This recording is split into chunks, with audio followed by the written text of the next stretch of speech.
Hi guys, welcome to Talk to Me Tuesday. It's Tuesday, December 3rd, 2013. This is Jennifer, and my baby boy turned 16 years old yesterday. Last week was Thanksgiving here in the United States, and I had my daughter home, had my sister and her husband over on Saturday.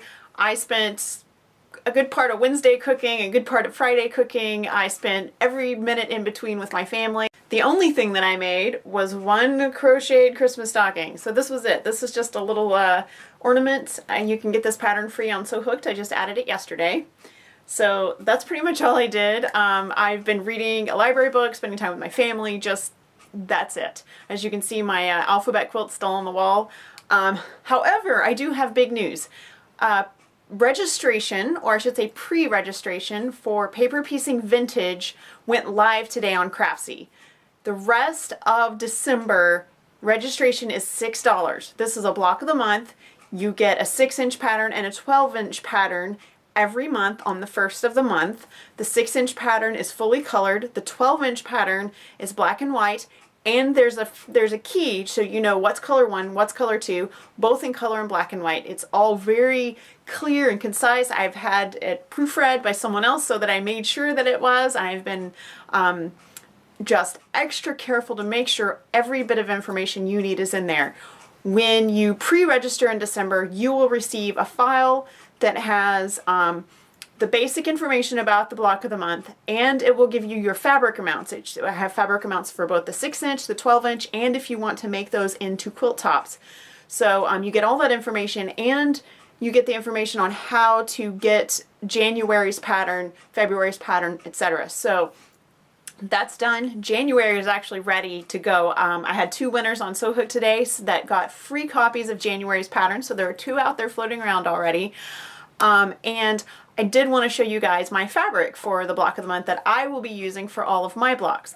I don't want to show you my blocks until the month that they go live, but I do want to show you my fabric. I'm going to be using solid white for my background, so this is not very exciting. This is just a really nice quality white muslin, and that's the background of all of my blocks. I'm going to stick with the 2-color theme that I've created, but each of my blocks will be 2 different fabrics.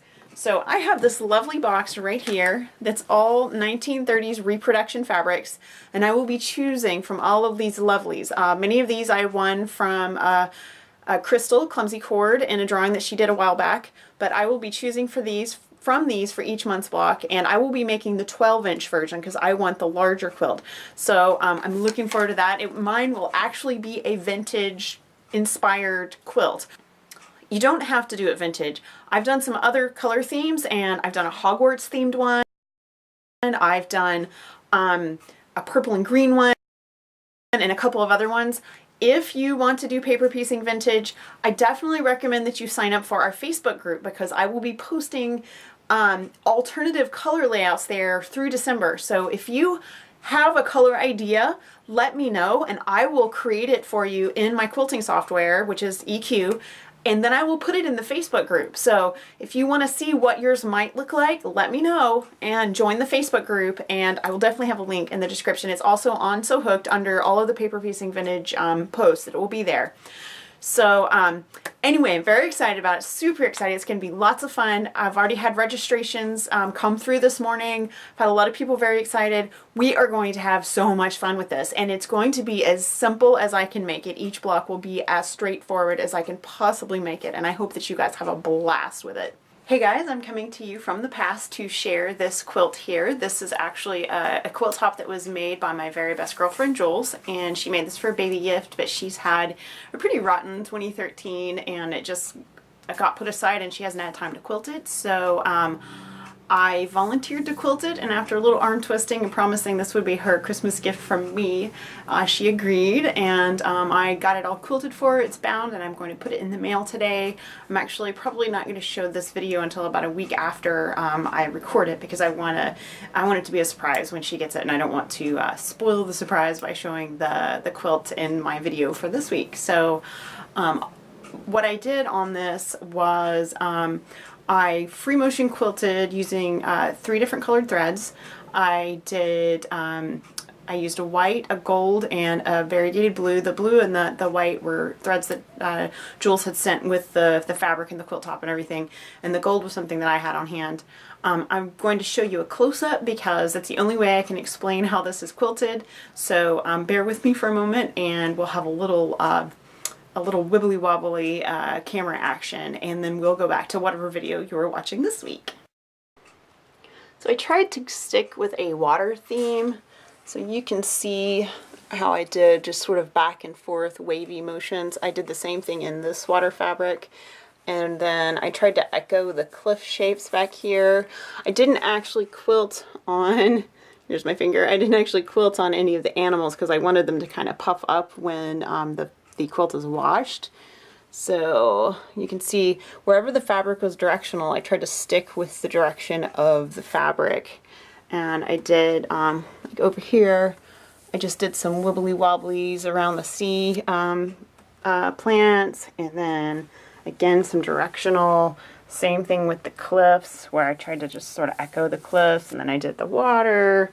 And in general, I just had way too much fun with this quilt. And here, I tried to kind of do clouds back in the sky. So anyway, I had a really good time with this, and I do genuinely hope that the recipient of this quilt enjoys it as much as I enjoyed quilting it.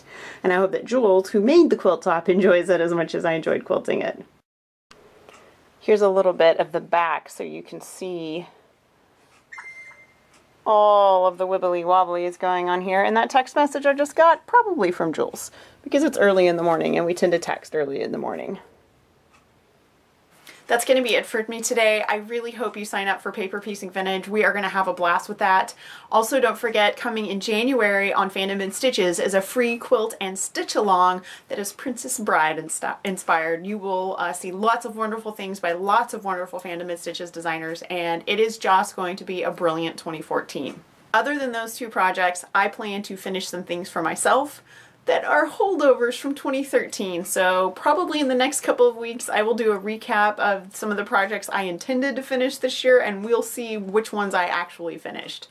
I hope you guys do something similar. It's always kind of good to go back and touch base and figure out where you are at the end of the year, and I know we all kind of get a little nostalgic to see where we've been during the last 12 months.